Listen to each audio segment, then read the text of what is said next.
Hello everyone, welcome back to my YouTube channel. I hope आप सभी अच्छे होंगे। आशा करती हूँ आप खूब मन लगा के पढ़ रहे होंगे। आप सभी को जैसा कि पता है कि मैं फर्स्ट पेपर आपका कंप्लीट करवा रही हूँ, उसमें भी सेकंड यूनिट जिससे मोस्ट इंपॉर्टेंट मैंने टॉपिक लिया है। हमेशा से मैं आपको बोलती हूँ मैं उन्हीं टॉपिक्स को पढ़ा रही हूँ जिससे क्वेश्चंस ज्यादा पुटअप होते हैं।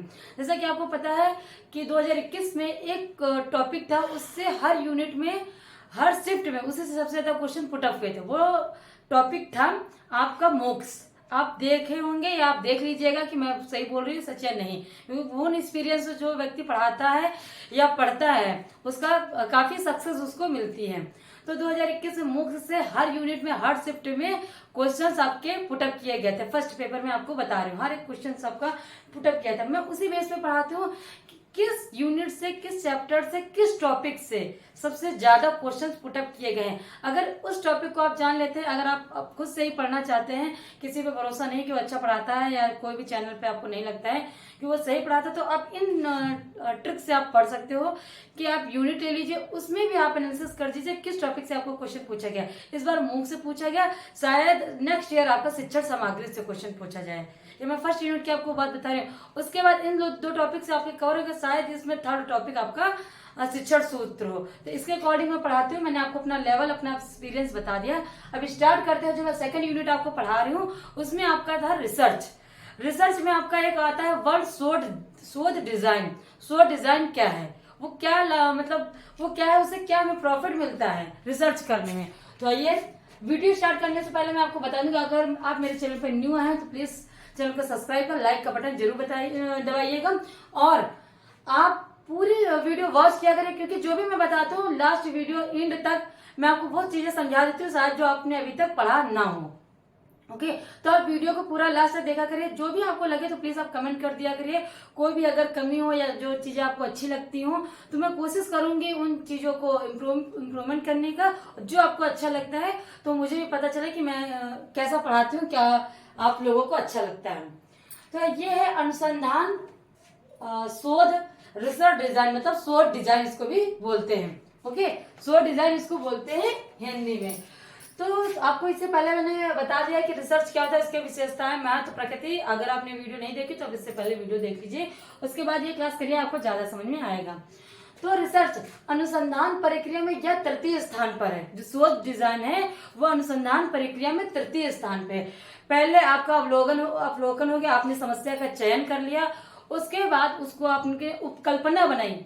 उपकल्पना मतलब उसके बारे में सोचा विचारा कैसे मैं उस समस्या का निदान कर सकूं। उसके बाद आता है कि आप स्लो डिजाइन करते हैं कि कैसे उस निवारण किया जाए उस कल्पना समस्या का। ओके, तो तृतीय स्थान पर आता है अनुसंधान प्रक्रिया में। यह तृतीय स्थान पर आता है कौन, तो आपका शोध डिजाइन। अभिकल्प का क्या अर्थ होता है, इसको हिंदी में बोलते हैं अभिकल्प। डिजाइन को अभिकल्प भी बोलते हैं आप, मतलब मैंने ये वर्ड ऐसे यूज किया है कि एग्जाम में आपका आता है अभिकल्प, आप भूल जाएंगे कि अभिकल्प होता क्या है। क्योंकि अगर आपको ये पता है हिंदी मीडियम के स्टूडेंट है तो हिंदी में ही पूरा पेपर आता है, इंग्लिश मीडियम के स्टूडेंट है तो पूरा इंग्लिश में ही आता है। आपका ऑप्शन तो होता है चूज करने के, लेकिन इतना टाइम कम रहता है कि बार बार चूज करें हिंदी और इंग्लिश को। ओके, तो अभिकल्प का अर्थ क्या है, तो योजना अनुसार कार्य करके संपूर्ण अनुसंधान पर नियंत्रण करना। जो आप शो डिजाइन करते हो तो योजना अनुसार कार्य करके संपूर्ण अनुसंधान पर नियंत्रण करना होता है। एक रिसर्च डिजाइन तैयार करने से रिसर्चर को अध्ययन के प्रत्येक चरण में सही निर्णय लेने में मदद मिलती है। ये शो डिजाइन क्यों किया जाता है, क्योंकि उसको सही निर्णय लेने में मदद मिलती है। इससे रिसर्चर आसानी से शोध कार्य के उद्देश्यों को तैयार कर सकता है। ये शोध डिजाइन क्यों आवश्यक है, तो रिसर्चर को शोध कार्य के उद्देश्यों को तैयार करने में आसानी हो जाती है। कार्लिंगर महोदय ने आपके क्या बोला था शोध डिजाइन के बारे में, तो उन्होंने बताया था अनुसंधान अभिकल्प या शोध डिजाइन खोज की वह योजना, संरचना तथा व्यूह है।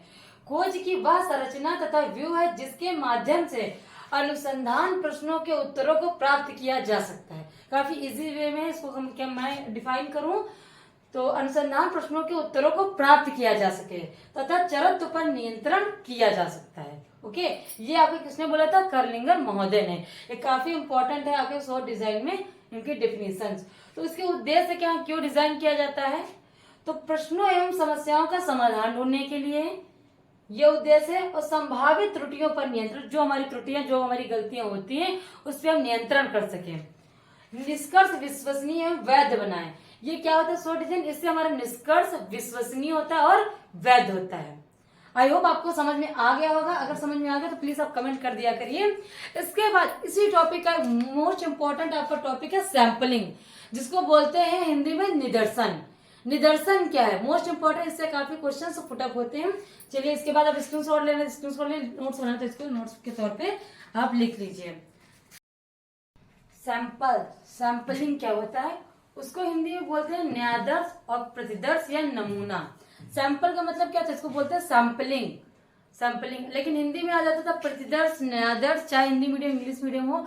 लेकिन ये वर्ड अभी तक किसी को नहीं पता होगा कि प्रतिदर्श उसको बोलते हैं या न्यायादर्श बोलते हैं या नमूना बोलते हैं। नमूना तो हम सभी को पता होगा, लेकिन सैंपलिंग, सैंपलिंग का रिसर्च में क्या है इसका महत्व। वैसे तो हम लोग भी सैंपल लेते हैं, कहीं मार्केट गया, हमने कुछ खरीदा तो उसमें सैंपल लेते हैं, ऐसे हम कोई सामान नहीं लेते। अगर हमने एप्पल हमको लेना है तो पहले जितने भी एप्पल रखे होते हैं उसमें से हम क्या करते हैं कि एक एप्पल सेलेक्ट करते हैं। अब सारे एप्पल्स हम नहीं देखते हैं, सारे एप्पल्स हम नहीं देखते हैं, हम एक एप्पल निकाल लेंगे, उसी को चख के या खा के या हमने ले लिया, उसी में से ऐड करके हम देख लेते हैं मीठा है या नहीं है। तो हम एक एप्पल खाने से हम पूरे जितने भी एप्पल रखे हैं उनका मतलब निकाल लेते हैं कि सारे एप्पल मीठे होंगे या अंदर से अच्छे होंगे। ग्रेप्स लेते हैं, उसमें से हमने एक, इतने ढेर सारे ग्रेप्स का रखा है समूह, उसमें से हमने एक ग्रेप्स ले लिया और उसको खा लिया, पता लगा कि सारे ग्रेप्स मीठे हैं, अच्छे हैं। तो ये क्या है, हमने सैंपल लिया था, जो एक हमने निकाला था उतने बड़े ग्रुप से, तो ये क्या था, एक सैंपल था जो बता रहा है कि जितने भी मेरे पूरे ग्रुप में जितने भी ग्रेप्स रखे हैं, अंगूर रखे हुए, सारे के सारे अच्छे हैं। बस जो मैंने अभी आपको ये अर्थ बताया, पूरा का पूरा यही अर्थ आपको यही देखने को मिलेगा। अब समझिए सैंपलिंग होती क्या, सैंपल होता क्या है। तो जनसंख्या की समस्त इकाइयों में से अध्ययन हेतु कुछ इकाइयों, मतलब कुछ इकाइयों, मतलब एक ग्रेप्स ले लिया, जनसंख्या के समस्त इकाइयों मतलब पूरे ग्रेप्स में से, ओके। तो समस्त इकाइयों में से अध्ययन हेतु कुछ इकाइयों को एक निश्चित विधि द्वारा चुन लिया जाता है। निश्चित विधि, विधियां आपको जब आप आगे पढ़ेंगे तब आपको पता चलेगा कि कैसे हम सैंपल निकालते हैं, ओके। तो निश्चित विधियों द्वारा चुन लिया जाता है उन संकलित इकाइयों को न्यायादर्श, जो निकालते हैं जो एक सैंपल को, उसी को हम न्यायादर्श, प्रतिदर्श या नमूना भी कहते हैं। इसके इतने नाम है, न्यायादर्श, प्रतिदर्श या नमूना भी कहते हैं। जो जितना मतलब ज्यादा आपका एरिया होगा, उतना जितना बड़ा आपका एरिया होगा, उसमें से सैंपल लेने में हमको थोड़ी सी दिक्कत होती है कि कौन सा ले कौन सा ना ले, ओके। कि नमूने के आकार में वृद्धि होने से नमूना लेने में हमसे गलती हो सकती है, ये भी आपका एक पॉइंट है। दूसरे शब्दों में हम समझते हैं कि एक बड़ी आबादी या एक समूह से प्रतिनिधित्व, प्रतिदर्श को प्राप्त करने की विधि को प्रतिचयन, सैंपलिंग कहा जाता है। सिंपल लैंग्वेज है आपको कि एक समूह में प्रतिनिधित्व, प्रतिदर्श को, जो भी एक बड़ा सा समूह है उसमें से जो प्रतिनिधित्व करे, जिसको आप लेना चाहते हैं सैंपल के तौर पे, वो प्राप्त करने की विधि को हम क्या बोलते हैं, प्रतिचयन, प्रतिचयन बोलते हैं, सैंपलिंग कहा जाता है। प्रतिनिधि प्रतिदर्श के इकाइयों की कुल संख्या को प्रतिदर्श या प्रतिदर्श समष्टि कहा जाता है। प्रतिदर्श पूरी आबादी का प्रतिनिधित्व होना चाहिए। जो भी आप सैंपल ले रहे हैं, मैंने बताया ना, जो भी आप सैंपल ले रहे हैं वो पूरी आबादी का या पूरी जनसंख्या का या पूरी समस्या का वो अकेले प्रतिनिधित्व करता हो, ऐसा आपका सैंपल होना चाहिए। तो उसके सैंपलिंग के प्रकार क्या, कैसे आप सैंपल लेते हो, कैसे आप सैंपल लेना चाहिए, ओके। तो उसके क्या प्रकार है, तो संभाविता प्रतिदर्श या प्रोबेबिलिटी सैंपलिंग, और सेकंड है आपका नॉन प्रोबेबिलिटी सैंपलिंग। इसको हिंदी में बोलते हैं संभाविता प्रतिदर्श और इसको बोलते हैं असंभाविता प्रतिदर्श। ये जो दो टाइप्स हैं सैंपलिंग के, किसके अकॉर्डिंग है, व्यवहार परक शोध के अनुसार यह दो प्रकार की होती हैं। किसके अकॉर्डिंग, व्यवहार परक अनुसंधान के अकॉर्डिंग यह दो प्रकार की होती हैं। आप स्क्रीनशॉट लेना चाहते हैं तो स्क्रीनशॉट ले लीजिए, आप बता दीजिएगा, कमेंट जरूर कर दीजिएगा आपको समझ में आया है कि नहीं। अब आइए जानते हैं इनके क्या प्रकार हैं। आपका सैंपलिंग के आपके 2 टाइप्स हैं, आपको बताया था प्रोबेबिलिटी एंड नॉन प्रोबेबिलिटी। आप इंग्लिश के मीडियम के हो, अगर आप हिंदी मीडियम को, तो तब भी आप कोशिश क्या करें तो उससे इंग्लिश में जानने का, क्योंकि जो चीजें हमको इंग्लिश में आसानी से याद होती है वो हिंदी उसकी नहीं याद होती है, मतलब ही नहीं निकलता है उसका। देखिए संभाविता प्रतिदर्श और असंभाविता प्रतिदर्श, सैंपलिंग तो समझ में आ रहा है लेकिन प्रतिदर्श हमारे समझ में नहीं आता है। तो संभाविता प्रतिदर्श कितने प्रकार का होता है, ये भी 3 प्रकार का होता है। इसको बाद में डिटेल से समझाऊंगी, मैंने पहले आपको पैराग्राफ बता दिया कि आप भूले ना कि इसमें कौन सा किसके अंतर्गत किसके थ्रू आता है। ओके, तो आप इसका स्क्रीनशॉट या अपना ग्राफ बनाना चाहते हो तो उसको आसानी से ग्राफ बना के आपको समझ सकते हो। 3 प्रकार की होती है संभाविता प्रतिदर्श। पहला आपका है साधारण यादृच्छिक प्रतिदर्श, सिंपल रैंडम सैंपलिंग, इसका एक प्रकार हो गया है। इसके अंतर्गत आप इसके 2 प्रकार हैं, लॉटरी विधि, सेकंड है आपका यादृच्छिक संख्या सारणी विधि। लॉटरी को इंग्लिश में लॉटरी बोलते हैं, लेकिन यादृच्छिक संख्या सारणी को बोलते हैं स्ट्रैटिफाइड रैंडम सैंपलिंग। उसको मैंने सैंपलिंग करके बार बार नहीं लिखा क्योंकि वो आपको पता है सैंपलिंग। और सेकंड आता है इसी में आपका स्त्रीकृत यादृच्छिक सैंपलिंग, स्त्रीकृत stratified random sampling. Okay, third आता है समूह या गुच्छ प्रतिदर्श, इसको बोलते हैं क्लस्टर सैंपलिंग। ओके, आपका ये हो गया संभाविता प्रतिदर्श। अब आपका है असंभाविता प्रतिदर्श। असंभाविता प्रतिदर्श के अंतर्गत कौन कौन से प्रकार आते हैं, तो कोटा प्रतिदर्श, कोटा को इंग्लिश में ही कोटा बोलते हैं। आकस्मिक, रैंडम जिसको बोलते हैं उद्देश्यपूर्ण, ओके, और क्रमबद्ध सीरियल वाइज। हिम कंदुक को क्या बोलते हैं, स्नोबॉल सैंपलिंग। इसकी मैंने इंग्लिश लिख दिया है क्योंकि आप नहीं समझ पाएंगे कि हिमकंदुक क्या होता है सैंपलिंग, तो इसको बोलते हैं स्नोबॉल, मतलब धीरे धीरे या सनह सनह इसको बोलते हैं। अब आइए इसको डिटेल से जानते हैं, स्क्रीनशॉट लेते तब स्क्रीनशॉट इसको ले लीजिए। अब है आपका उसमें से टॉपिक है संभाविता प्रतिदर्श। ओके, प्रोबेबिलिटी आपका सैंपलिंग।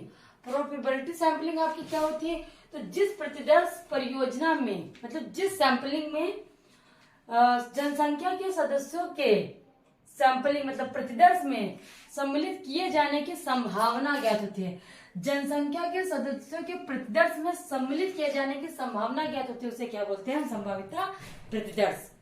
सिंपल सी लैंग्वेज। अब संभाविता प्रतिदर्श कितने प्रकार हैं, तो वो भी आपके 3 प्रकार से। पहला है आपका सिंपल रैंडम सैंपलिंग, सिंपल को बोलते हैं इंग्लिश में साधारण यादृच्छिक प्रतिदर्श, इसको हम दैव निदर्शन भी बोलते हैं, इसी को हम बोलते हैं दैव निदर्शन।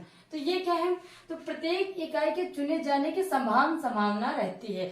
कोई भी मतलब आपको रहता है किसी को भी चुना जा सकता है, पूरा संपूर्ण जनसंख्या दी है या कोई भी समस्या दी होती है उसमें से किसी का भी सैंपल के रूप में यूज किया जा सकता है, प्रयोग किया जा सकता है। तो प्रत्येक इकाई के चुने जाने की संभावना समान होती है। इसमें इकाइयों का चयन अनुकर्ता की इच्छा या उद्देश्य के आधार पर नहीं होता है। अब उसकी इच्छा नहीं कि मतलब आप हमको चुन लीजिए, या मैं अच्छा हूं, या अनुसंधान करता है कि मैं इसी चीजों को चुनूंगा। ओके, ऐसा कुछ नहीं है। इसमें उद्देश्य के आधार पर नहीं होता, बल्कि भाग्यवश या संयोगवश चयनित होते हैं। ओके, तभी तो इसको दैव बोलते हैं, इसको संभाविता बोलते हैं, मतलब संभाव है, संभावना है, इसलिए इसे दैव निदर्शन भी कहा जाता है। समझ में आ गया? आप कमेंट कर दिया करें, कोई चीज ना समझ में आए तो प्लीज हमें कमेंट कर दिया करें। सिंपल रैंडम जो आपका प्रतिदर्श है, सिंपल रैंडम सैंपलिंग क्या है, तो जो अचानक या उद्देश्यपूर्ण नहीं है, किसी का भी अचानक हम सैंपलिंग कर सकते हैं। इसके भी 2 प्रकार हैं। किस विधि द्वारा होता है, लॉटरी विधि, और आपका होता है यादृच्छिक संख्या सारणी विधि। तो लॉटरी विधि से हम कैसे सैंपलिंग करते हैं, तो नाम या नंबर कागज के टुकड़ों पर लिखकर मूल का निष्पक्ष व्यक्ति द्वारा पर्चियों का चयन होता है, जितनी इकाई उतनी पर्ची इसमें होता है कि एक डिब्बे में हमने पर्चियां भर ली, उसको मोड़ के डाल दिया, जितने पर्सन उतनी पर्चियां, फिर हमने उसको अच्छे से हिला दिया, फिर किसी जो एक पर्सन है जो उस ग्रुप का मेंबर नहीं है उससे हमने उस पर्ची को निकलवा लिया, उस पर्ची में क्या आया, तो इस तरह हम उसका सैंपलिंग कर लेते हैं। जैसे हम लोगों का था घर का बंटवारा कैसे करना है, तो हमने एक आपको पर्ची डिब्बे में डाल दिया है, और उसके बाद किसी अन्य पर्सन से हमने उठवाया कि इनकी पर्ची क्या रहेगी, 3 पर्सन है, उनको तीनों लोगों को घर डिवाइड करना है। एक अदर पर्सन आया, तुम ये पर्ची लो, तुम ये पर्ची लो, तुम ये, ऐसा करके हम डिवाइड कर लेते थे। ओके, तो ये रैंडम, ये क्या है, लॉटरी विधि द्वारा। ये है यादृच्छिक संख्या सारणी विधि। इससे कैसे करते हैं, तो इस विधि का प्रयोग चयनित न्यायाधीश, जो जिसका चयन कर लिया गया है, चयनित न्यायाधीश के आकार में वृद्धि होने तथा समष्टि के अधिक विस्तृत होने पर किया जाता है। इसका प्रयोग क्यों किया जाता है? जब जनसंख्या ज्यादा हो या समस्या बहुत बड़ी हो तब इसका प्रयोग किया जाता है। जैसे क्लास में होता है कि क्लास में स्टूडेंट ज्यादा हो जाते हैं तो हम लोग क्या करते हैं, उसके सारणी बना लेते हैं। Roll number 1, roll number 2, roll number 3, उसको क्या करते हैं, संख्या में डिवाइड करते हैं। उसके बाद कोई भी रोल नंबर हमको निकालना है कि इस पेज में से कितने स्टूडेंट को हम लें, कोई भी फंक्शन हो तो हम किस स्टूडेंट को लेना चाहते हैं। तो एक जितना एक पेज नंबर है उससे आप 2 स्टूडेंट को ले लीजिए, ये पेज नंबर है सेकंड, इससे आप 2 स्टूडेंट को ले लीजिए, कोई भी स्टूडेंट आप ले सकते हैं। तो क्या सीरियल नंबर से संख्या के अकॉर्डिंग आप चयन कर सकते हैं। ये हो गया आपका यादृच्छिक संख्या सारणी विधि। आई होप आपको इतना समझ में आ गया। इसके बाद आपका आता है सेकंड वाला है स्त्रीकृत यादृच्छिक प्रतिदर्श। ओके, इतना आप स्क्रीनशॉट ले सकते हैं या तो आप अपना सेकंड आपका है स्त्रीकृत यादृच्छिक प्रतिदर्श, स्ट्रेटिफाइड रैंडम सैंपलिंग। ये आपका क्या होता है, इसका सेकंड आपका दूसरा प्रकार है। तो जब कोई अनुसंधानकर्ता समस्या विषय जनसंख्या से संबंधित होती है, किससे संबंधित होती है आपकी समस्या, विषम विषय से आपकी संबंधित होती है, तो उसको क्या बोलते हैं, यह सर्वाधिक उपयुक्त प्रतिदर्श होती है। उद्देश्य पूर्ति तथा कई अन्य कारणों से जनसंख्या को कभी कभी क्रमबद्ध स्तरों में विभाजित भी कर दिया जाता है। क्रमबद्ध स्तरों में विभाजित भी कर दिया जाता है। क्रमबद्ध मतलब क्या होता है, अब जैसे विषम जनसंख्या क्या है, उसको स्तरों में हम कैसे बैठेंगे, ऐसे तो होता है सम जनसंख्या होती है। विषम किसी एक गांव का आपको अध्ययन करना है, उसमें आपको पता करना है कौन कितना टैलेंटेड है, कैसा क्या है। तो आप एक एज रख लीजिए कि आप टैलेंटेड कैसे पता करेंगे। आप 1 से 5 जिसकी एज है आपकी 1 से 10 साल तक, फिर 10 से आपके 20 साल तक, 20 से आपका 30 साल तक, इतनी एज रख ले, उसमें आप डिवाइड कर लीजिए कि इन जनसंख्या के अंदर एज के अंदर हमको लोगों को पता करना है कितने कौन टैलेंटेड हैं। तो आप एक गांव में जाएंगे, अब उसको स्तरों में डिवाइड करेंगे, जैसे कि 1 से 10, 10 से 20, 20 से 30। आपका ये स्तर, आप उन्हीं स्तरों में से किसी को ढूंढ लीजिए, किसी को भी आप छाट लीजिए, ठीक है। विषम जनसंख्या, कोई सम नहीं, विषम आपको ढूंढ लीजिए। अब उसी में स्तरों में बांट करने पर आप अचानक उसको, अब उसमें से ढूंढ लीजिए कोई भी पर्सन को, अब उससे पता हो जाएगा कि कौन कितना तेज है। ओके, तो ये होता है जब कोई अनुसंधान करता समस्या विषम जनसंख्या से संबंधित होती है, मतलब कोई एक कैटेगरी नहीं, आपको डिवाइड नहीं है कि कौन कितना तेज है, तो यह सर्वाधिक उपयुक्त प्रतिदर्श पद्धति होती है। उद्देश्य पूर्ति या कई अन्य कारणों से जनसंख्या को कभी कभी क्रमबद्ध स्तरों में विभाजित किया जाता है। ओके, ये आपका होगा सेकंड प्रकार। आपका थर्ड हो समूह गुच्छ प्रतिदर्श, क्लस्टर सैंपलिंग। आप अगर एग्जाम में आएगा तो समूह गुच्छ नहीं होगा, तो इंग्लिश का हिंदी लिख के आ जाएगा क्लस्टर, ठीक है।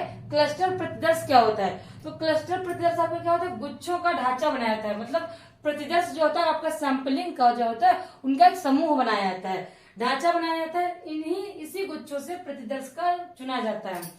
यदि इकाइयां आवश्यकता से अधिक हो तो आवश्यक इकाइयों का चयन यादृच्छिक मतलब रैंडम सैंपलिंग के अकॉर्डिंग कर लिया जाता है। इसे उप प्रतिदर्श भी कहते हैं। जैसे आपको पता है कि आपको यूपी का अध्ययन करना है, यूपी में भी किसका अध्ययन करना है, माफिया गुंडों का अध्ययन करना है, तो क्या पूरे यूपी का कर सकते हैं, अध्ययन कर सकते हैं? नहीं। यूपी में आप लेंगे, उसको डिवाइड करेंगे थोड़े थोड़े क्षेत्रों में, भागों में, फिर आप वहां कई आपने भागों में डिवाइड कर लिया। अब माफिया का आपको पता करना है तो किसी आप एक ग्रुप का या किसी एक क्षेत्र का आपने अध्ययन कर लिया, ठीक है, कि उसमें माफिया कैसे हैं, कैसे बन जाते हैं, कैसे क्या कारण है उनका, तो आपने उसी ग्रुप के अकॉर्डिंग जितने भी और ग्रुप हैं आपने उनका अध्ययन कर लिया, ठीक है। एक ग्रुप से सभी ग्रुपों का अध्ययन करना, यही मतलब होता है आपको क्लस्टर विधि का। ऐसे ही हम लोग जनसंख्या का भी अध्ययन करते हैं। आपको एग्जाम्पल तौर पे मिलेगा जनसंख्या का अध्ययन किस प्रतिदर्श का उदाहरण है, तो आप क्या बताएंगे, क्लस्टर या समूह निदर्शन का एग्जाम्पल है। आई होप आपको समझ में आ गया हो। अब आपको बताएंगे हम असंभावित या नॉन प्रोबेबिलिटी क्या है, उसके क्या प्रकार हैं। आपका है नॉन प्रोबेबिलिटी सैंपलिंग, या उसका सैंपलिंग का सेकंड प्रकार है, ठीक है, दूसरा प्रकार है। आपको इसको हिंदी में बोलते हैं असंभाविता प्रतिदर्श। तो क्या होता है नॉन प्रोबेबिलिटी सैंपलिंग आपकी क्या होती है, तो जिस प्रतिदर्श परियोजना में, जिस सैंपलिंग में जनसंख्या के सदस्यों को प्रतिदर्श में सम्मिलित किए जाने की संभावना ज्ञात नहीं होती है, जो संभावना होती है वो ज्ञात नहीं होती है। उसे क्या बोलते हैं? असंभावित प्रतिदर्श बोलते हैं। इस प्रतिदर्श में अनुसंधानकर्ता अपनी आवश्यकता अनुसार, वो क्या करता है? अपनी आवश्यकता अनुसार और अपनी इच्छा अनुसार कुछ सदस्यों का चयन कर प्रतिदर्श में शामिल कर लेता है। तो इसमें क्या अनुसंधानकर्ता की इच्छा होती है, उसकी आवश्यकता होती है, वो चयन करता है। जो संभाविता में था कि वो अचानक करता है किसी को, ठीक है, तो अचानक करने पर निष्कर्ष सही निकलते, लेकिन जब आप किसी को अपनी इच्छा के अनुसार करते हैं, जैसे कुछ लोगों का सिलेक्शन आपका मन है तो आपने उसको सेलेक्ट कर लिया, जरूरी नहीं कि वो आपका सही बताए, वो तो आपको अच्छा लगा तो आपने कर लिया, ठीक है। तो असंभाविता इसी प्रतिदर्श इसी को बोलते हैं। अब ये कितने प्रकार का? तो ये आपका 5 प्रकार का। नॉन प्रोबेबिलिटी के कितने प्रकार है? तो आपके 5 प्रकार है, टाइप ऑफ 5 प्रकार। तो पहला कौन सा? कोटा। किसको क्या बोलते हैं? कोटा सैंपलिंग। दूसरा होता है आकस्मिक प्रतिदर्श। तीसरा होता है उद्देश्यपूर्ण। चौथा है आपका क्रमबद्ध प्रतिदर्श। 5वां है आपका हिमकंदुक। तो कोटा को आप इंग्लिश में कोटा ही बोलते हैं, ठीक है। और आपको आकस्मिक का बोलते हैं एक्सीडेंटल, उद्देश्यपूर्ण को बोलते हैं पर्पस और क्रमबद्ध को बोलते हैं सिस्टमैटिक। ओके, तो आपको इतना इजी है तो मैंने आपको नहीं बोलता। आकस्मिक को आपको क्या बोलते हैं? आकस्मिक को आप एक्सीडेंटल मतलब अचानक हो गया।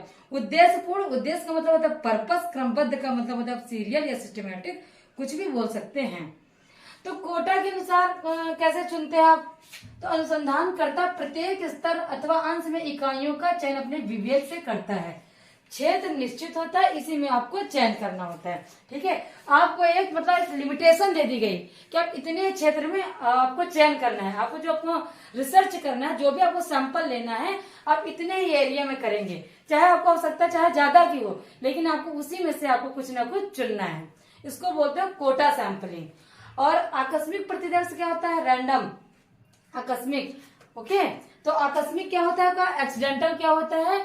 तो होता है लापरवाही पूर्ण, ठीक है, इसको बोलते हैं लापरवाही पूर्ण। सबसे बेकार माना गया इसे 5 प्रकार में। तो इसका मतलब जो तथ्य होता है, जो निष्कर्ष होता है, वो सही नहीं निकलता। जैसे आपको एग्जांपल के तौर पे मैं बता दूं कि किसी गांव में आपको जाना है कि आप कौन प्रधान, आप जानते हैं चुनाव होता है प्रधान का, तो आपको उसमें पता होगा कि कौन जीतेगा। तो जो भी जिस पार्टी का होता है, जिसको जो भी मतलब कैंडिडेट पसंद होता है, तो उसी को तो बताएगा इस गांव में ये जीतेगा। तो आप इससे सही निष्कर्ष नहीं निकाल सकते हो। एक्सीडेंटल इसको बोलते हैं, अचानक। अब जैसे किसी पक्ष को है, उसको मानता है कि हाँ ये अच्छा है, काफी मजबूत है, यही जीतेगा।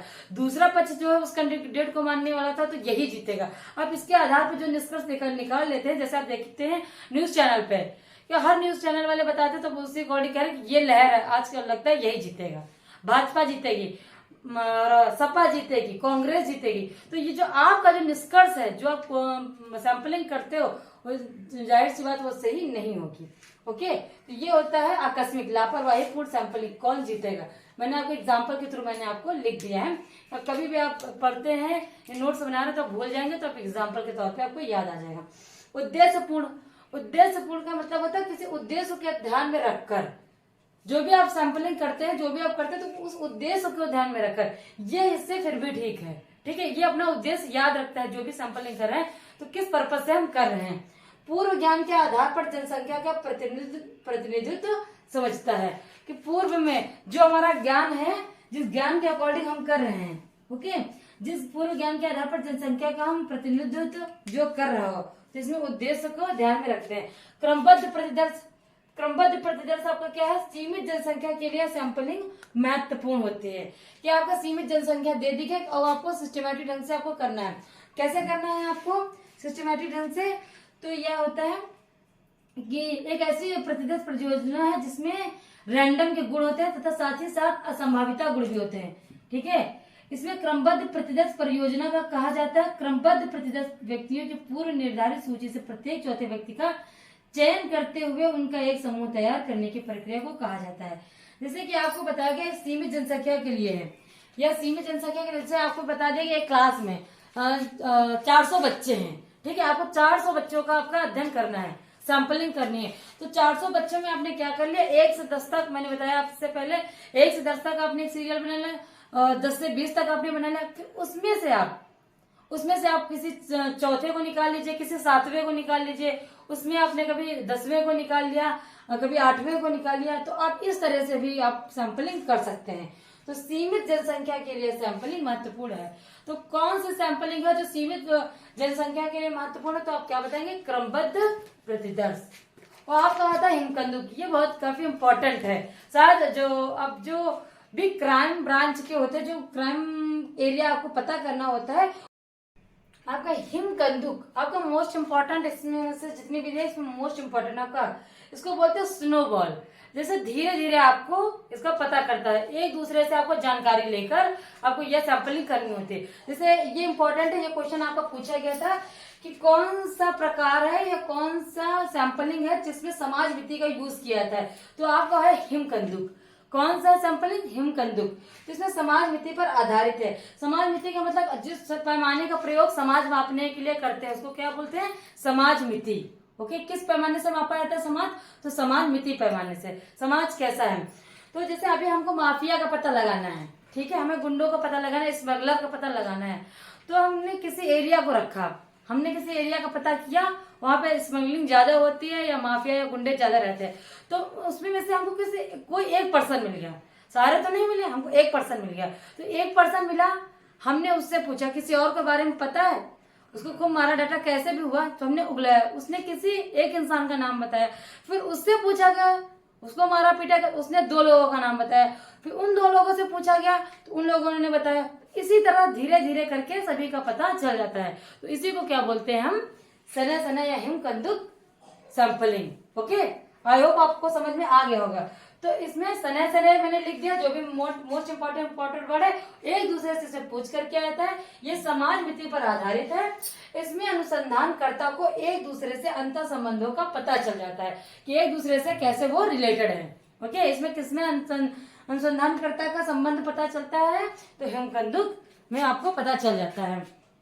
आई होप आप सभी को पूरा ये जितनी भी अनुसंधान के आपको प्रकार है आपको समझ में आए होंगे, क्योंकि जो भी पूछा गया है, ऐसे तो आपके जो संभाविता में है, प्रोबेबिलिटी में, उसमें 2-4 और प्रकार थे, लेकिन जो एग्जाम में आपको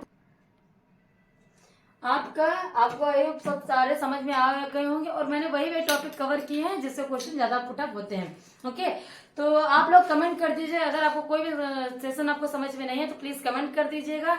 फर्स्ट बार आप मेरी वीडियो देख रहे हो तो आप लाइक कर लीजिएगा, अदर वीडियो भी मेरे यूट्यूब चैनल में पड़ी है, आप उसको भी देख लीजिएगा। ओके, और मेरा सेशन है, आप मुझे ये कमेंट जरूर कर दीजिएगा आपको थ्योरी वाली क्लासेस ज्यादा समझ में आ रही है। इससे पहले आप लोगों ने मुझे काफी सपोर्ट किया था, काफी प्यार दिया था, आपने मेरे क्वेश्चन आंसर वाले पेज पर जो भी मैंने वीडियो बनाई थी उस पर मुझे काफी कमेंट मिला था कि मैम आपके जितने भी क्वेश्चन बनाए थे सारे के सारे क्वेश्चन आपके देखने को मिले, काफी हेल्पफुल रहे। तो मुझे अब ये नहीं पता चला कि आपको ये वीडियो समझ में आ रही है या नहीं आ रही है, मैं कैसे बनाऊं।